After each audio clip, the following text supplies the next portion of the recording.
የተለመደ ነፍሳት እንደሆነ በማሰብ ነበር ችላ ያለው። ነገር ግን ዝም ብሎ ፍጥረት አልነበረም። ዛሬ የምናየው ፓራሳይት የተሰኘውን አጓጊ የሆረር ፊልም ሲሆን ቪዲዮን ላይክ እና ሰብስክራይብ በማድረግ ጀምሩት።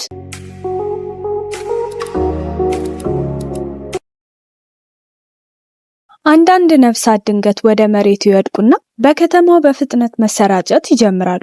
ሺንሺ ተኝቶ በነበረበት ይሄ እንግዳ ነፍሳት በአፍንጫ በኩል ለመግባት ይሞክራል።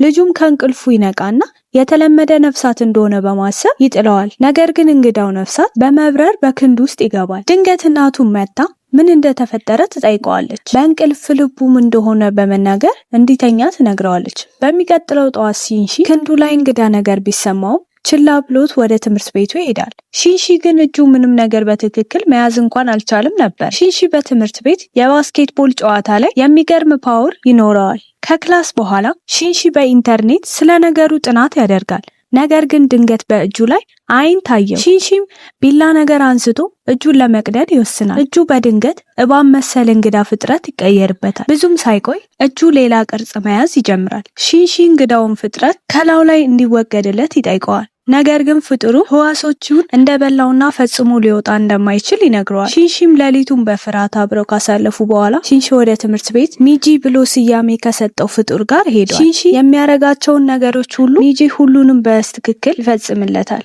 በሌላ በኩል ሌላ ፓራሳይት በሆነ ሰው አካል ውስጥ ይገባል። አእምሮውን ይቆጣጠረዋል። ሚስቱንም አንገቷን በመቁረጥ ሲበላት እናያለን። በከተማው ላይም ብዛት ያላቸው ፓራሳይቶች እንደተሰራጩ እናያለን። ሺንሺ ከክፍል በኋላ ወደ ቤት በመመለስ ላይ ሳለ ሚጂ ፓራሳይት በቅርብ እንዳለ ይሰማውና ወደ አንድም ሆቴል ይመራዋል። ማጂ ዙሪያውን እየቃኘ መግቢያ ያገኛል። እዛም ሲደርሱ የአበባ ጎመን የሚመስል ቅርጽ ያለው እንግዳ ነገር ሺንሺ ይመለከታል። ፍጡሩም የሰው ጭንቅላት እየበላ ነበር። ፓራሳይቱ የሚጂን መምጣት ያይና ኤሊየን መሆኑ ይገባዋል። እጁንም እንዲበላ ይሰጠዋል። ነገር ግን ብዙም ሳይቆይ ፓራሳይቱ ሺንሺ በህይወት እንዳለ ይገነዘባል። ሚጂ ከውስጡ ኃይለኛ ፍላጎት ስለነበረው ትዕዛዝ መስጠት ይጀምራል። ሺንሺ ለመሸሽ ሲሞክር ሚጂ እንዲዋጋ ያስገድደዋል። ሺንሺ ህይወቱን ቢያጣ ሚጂም አብሮ እንደሚሞት በመገንዘብ ለመከላከል ይቆምለታል። ሰውየውም እጁን በመቁረጥ ሚጂ ምላሽ እንዲሰጥ ያስገድደዋል። ሰውየውም ሺንሺ ላይ ጥቃት መሰንዘር ይጀምራል። ወደ ስለታማ ነገርም ተቀይሮ ፓራሳይቱን በመቁረጥ ይገለዋል። ሰዎችም ጫጫታውን ሰምተው ለፖሊስ ይደውላሉ። ሺንሺም በሁኔታው በመደናገጥ ወደ ቤቱ በፍጥነት ይሄዳል። ፖሊሶችም ወደ ቦታው ደርሰው የተፈጠረው መመርመር ይጀምራሉ። ትምህርት ቤት ውስጥም ርዕሰ መምህሩ ተተኪ አስተማሪዋ ተማያ ራይኮ እንደምትባል እያስተዋወቀ ነበር። ሌላ ፓራሳይት ባጠገቡ እንዳለ በመረዳት መፈለግ ይጀምራል። ሚጂ ወዲያው እሷ እንደሆነች ይረዳል። ራይኮ ወደ ክፍሏ እየሄደች ሺንሺ ከኋላዋ መከተል ይጀምራል። በግልም እንዲነጋገሩ በማሰብ ድብቅ ቦታ ትወስደዋለች። እዛም ሁለት ሌላ ፓራሳይቶችን ታስተዋውቀዋለች። የመጀመሪያው ሸማዳ ሲባል እንደ ሺንሺ ተማሪ ነበር። ሌላኛው ደግሞ ሚስተር ኤ ሲሆን እውነተኛ ስሙን መግለጽ የማይፈልግ እንግዳ ፖሊስ ነበር። ራይኮም የሰዎችን አኗኗር ማጥናት እንደምትፈልግና እርስ በርስ መደጋገፍ እንዳለባቸው ታወራለች። እንደ መደበኛ ሰውም በሚስተር ኤ ላይ እንግዳ የሆነ ሙከራ ታደርጋለች። በዚህ እንደ መደበኛ ሰው ማርገዟን እንዳወቀችና እርስ በርስ እንደሚደጋገፉ ታወራለች። ሺንሺ ግን ለመተባበር ፈቃደኛ አልሆነም። ነገር ግን ራይኮ አስፈሪ መዘዝ እንደሚደርስባቸው ታስጠነቅቋለች። ፓራሳይቶቹ ትተውት ይሄዳሉ። ሺንሺም ወደ ቤቱ ይመለሳል። እናቱም ደህንነቱን ትጠይቀዋለች። ሺንሺ ተበሳጭቶ መጨቃጨቅ ይጀምራሉ። በቀጣይ ቀን ከክላስ እየተመለሰ ከሚስተር ኤ ጋር ይገናኛል። ሚጊ ፓራሳይቱ የመግደል ፍላጎት ስላለው ሺንሺ እንዲሸሽ ትነግረዋለች። ሺንሺም ምክሩን በመስማት ሲሸሽ ሚስተር ኤ ይከተለዋል። ሌላ አማራጭ ስላልነበረው ሚጊ ለመዋጋት ይወስናል።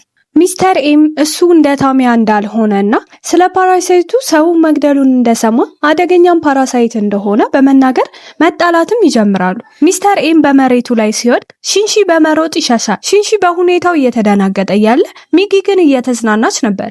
የሺንሺና ከገበያ ወደ ቤት እየተመለሰች ሚስተር ኤም መሬት ላይ ወድቆ ታየዋለች።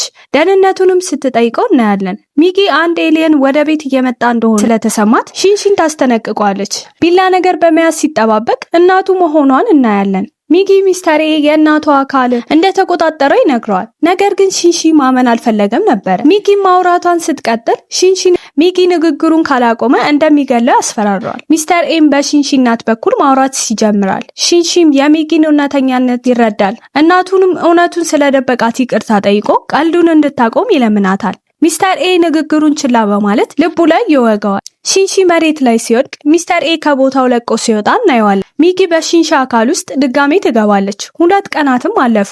ሺንሺ ከወደቀበት ይነቃል። ሚጊ ሁኔታውን ትነግረው ጀመር። በቀኝ እጁም ተመልሳ ሙከራ እያደረጉ ሙከራቸውም ይሰራል። ግን ሺንሺ በህይወት ስላለ ብዙም አልተደሰተም ነበር። ምክንያቱም የሚወዳት እናቱን ስላጣ ነበረ። እንዲሞት መፍቀድ እንደነበረበትም እያለቀሰ ሲነግረው እናያለን። ሺንሺ ካገገመ በኋላ ታሚያን ለመጋፈጥ ወደ ትምህርት ቤት ሄዳል። ስለ ሚስተርም ይጠይቃታል። እሷ ግን ለመናገር ፈቃደኛ አልሆነችም ነበር። ሺንሺን በንዴት ቢላ ነገር ይወርውርባታል። እሷም ባላት ፓወር ታከሽፍበታለች። መርማሪ ሂርማ የሺንሺን የጣት አሻራ ያገኛል። ሺንሺ በዝግታ እየተራመደ ያለ የፖለቲካ ሰልፍ ይመለከታል።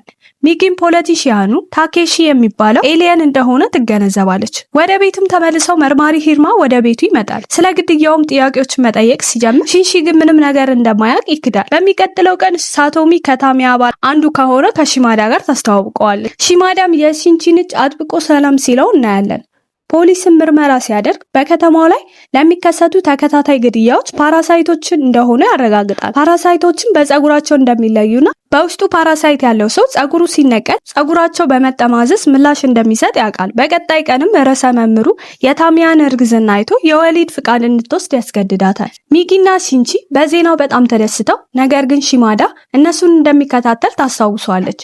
ሺማዳ በአርት ክፍል ውስጥ ለሳቶሚ የጥበብ ሞዴል ሆኖ እናየዋለን። የሳቶሚ ጓደኛ ትክክለኛውን አቋም እያሳየችው በድንገት ፀጉሩ ይነቀልባታል። ስትመለከተውም ፀጉሩ መጠማዘዝ ይጀምራል። የሳቶሚም ጓደኛ ሺማዳ ኤሊየን መሆኑን ተረድታ ትደናገጣለች። ለመሸሽም ስትሞክር ሺማዳ ወደሱ ሲጎትታት እናያለን። ሌሎቹንም ለማጥቃት ሲሞክር ሳቶሚ ግን የኬሚካል ጠርሙስ ተወረውርበታለች። ወደ ኤሊየኑ አፍ ሲገባ ኤሊየኑ ከቁጥጥር ውጪ ይሆናል። ሳቶሚም ልጆቹን እንዲሮጡ ትነግራቸዋለች።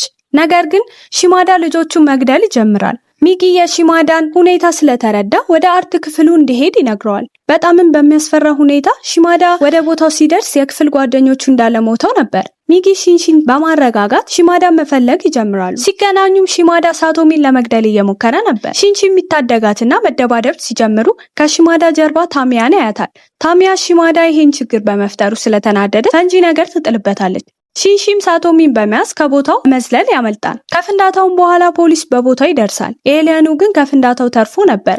ሺንሺ ሳቶሚን በመያዝ ወደ ሆስፒታል ካደረሳት በኋላ ሺማዳን ለመጨረስ ወደ ቦታው ይሄዳል። ሚጊንም ተጠቅሞ ሲገለው እናያለን። ሺንሺም ታሚያን ያገኛትና ታሚያ ልጇን እስክትወልድ ለተወሰነ ጊዜ ከዚህ ቦታ እንደምትሄድ ከመሄዷን በፊት የሚስተር ኤን አድራሻ ትሰጠዋለች። ሺንሺ ሚስተር ኤን በአድራሻው አግኝቶ በድብቅ ይከታተለዋል። ሆኖም ሚጊ በድንገት እንቅልፎ ስለተጫጫናት መመለስ እንዳለባቸው ይነግረዋል። ሺንሺ ግን እንደማይሆን ነግሮት ሚጊ መልካም ምኞቱን ይሰጠውና ከመተኛቱ በፊት ወደ ሰይፍ ይለወጥለታል። በመጨረሻ ሚስተር ኤ ሺንሺ መምጣቱን ያስተውልና መደባደብ ይጀምራሉ።